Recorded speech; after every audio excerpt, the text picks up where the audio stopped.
কলকাতা বইমেলা 2026 শুরু হয়ে গেছে, বেশ কয়েকদিন কেটেও গেছে। তো এই বইমেলা উপলক্ষে যেসব নতুন বই প্রকাশিত হয়েছে সেই বইগুলোর মধ্যে থেকে যে বইগুলো আমি ভবিষ্যতে সংগ্রহ করতে চাই এবং পড়তে চাই তার একটা তালিকা আজকের ভিডিওতে আমি আপনার সাথে শেয়ার করব। তো চলুন এক এক করে বইগুলো নিয়ে কথা বলি। প্রথমের বইটা হচ্ছে অদৃশ্য জনপদ, লেখিকা হচ্ছে মৃত্তিকা মাইতি এবং বইটির প্রকাশক হচ্ছে সৃষ্টি সুখ প্রকাশনা। এটি একটি উপন্যাস।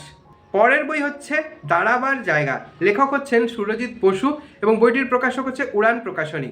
সুরজিৎ বসু অবতামসী নামে একটি উপন্যাস আমি পড়েছিলাম, ভীষণ প্রিয় উপন্যাস সেটা আমার। তো এই বইটা বইমেলার বেশ কয়েক মাস আগে প্রকাশিত হয়েছে, কিন্তু এটাকেও আমি এই লিস্টে রেখেছি। পরের বই হচ্ছে 20টি গল্প, মৃত্তিকা মাইতির লেখা, প্রকাশক হচ্ছে পরশ পাথর প্রকাশন। এটি ছোট গল্পের সংকলন।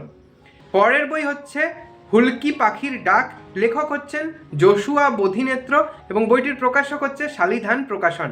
এই বইটির সম্পর্কে আমি প্রকাশনীর ফেসবুক পেজে লেখাগুলো পড়েছিলাম এবং বইটার সম্পর্কে আগ্রহ তৈরি হয়েছিল পড়ার, তো সেই থেকে এই বইটাকে আমি উইশ লিস্টে যোগ করেছি।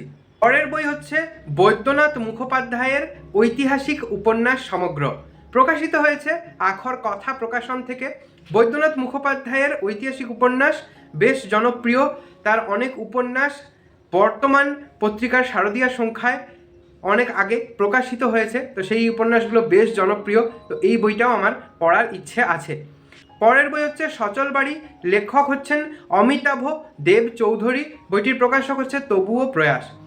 এই বইটির প্রচ্ছদটা আমাকে ভীষণ অ্যাট্রাকটিভ লেগেছিল এবং এই উপন্যাসটার সম্পর্কে আমার কিছু জানা নেই, তো এই বইটার প্রচ্ছদটা ভালো লাগার কারণেই আমার বইটা একবার পড়ে দেখার ইচ্ছা হয়েছিল, তাই এটাকে আমি এই লিস্টে রেখেছি। পরের বই হচ্ছে ম্যাকলাক্সিগঞ্জ, লেখক হচ্ছেন উপল মুখোপাধ্যায় এবং বইটির প্রকাশক হচ্ছে গুরুচণ্ডালী প্রকাশনা। এটি ম্যাকলাক্সিগঞ্জ সম্পর্কে স্মৃতিচারণধর্মী বই বলে আমার মনে হয়েছে, যদিও আমার বিস্তারিত জানা নেই বইটার সম্পর্কে। এই বইটারও আমার ম্যাকলাক্সিগঞ্জ নামটার কারণে এবং প্রচ্ছদটা খুব সুন্দর লেগেছিল, সেই কারণে পছন্দ হয়েছিল। হে চিরসারথী, লেখিকা হচ্ছেন প্রতিভা সরকার এবং বইটির প্রকাশক হচ্ছে গুরুচণ্ডালী প্রকাশনা। এটি প্রতিভা সরকারের লেখা একটি ছোট গল্পের সংকলন। প্রতিভা সরকারের গুণিন ও বেলে হাঁস বইটা পড়েছি, ছোট গল্পের সংকলন গুরুচণ্ডালীরই। পরের বই হচ্ছে বিরহতান, লেখক হচ্ছেন সুকান্ত গঙ্গোপাধ্যায়, আমার ভীষণ প্রিয় একজন লেখক, তার লেখা। এটা একটা উপন্যাস, বইটির প্রকাশক হচ্ছে মিত্র ও ঘোষ। শেষ যে বইটা আমি রেখেছি লিস্টে সেটা হচ্ছে জঙ্গলের পাঁচ কাহন, লেখক হচ্ছেন কিশলয় ময়রা এবং বইটার প্রকাশক হচ্ছে দ্য ক্যাফে টেবিল।